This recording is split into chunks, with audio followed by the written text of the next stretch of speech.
किसानों पर लाठियां बरसाने, कार के नीचे कुचलने से भी जब बीजेपी का मन नहीं भरा, तो अब दुनिया जहां में फर्जी दावों के साथ किसानों की फोटो लगाकर उन्हें बदनाम करने का मास्टर स्ट्रोक चला है मोदी जी ने। बीजेपी के पोस्टर की शक्ल में ये जो तस्वीर आप देख रहे हैं, ये तस्वीर राजस्थान के संपन्न किसान मधुराम की, जो 200 बीघा जमीन के मालिक हैं। परिवार की बात करें तो किसान मधुराम के परिवार के पास 1000 बीघा जमीन है।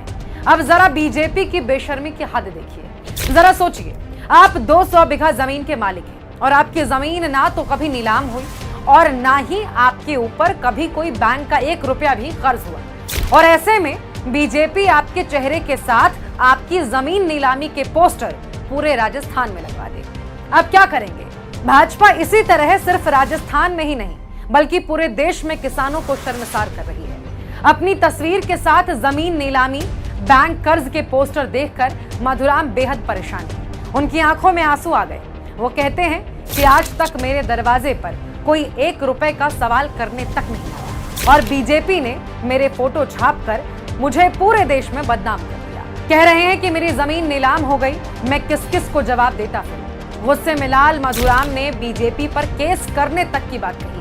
अब ये तो आप भी जान ही गए हैं, बीजेपी को किसान, जवान, युवा, महिलाएं, किसी से कोई सहानुभूति नहीं।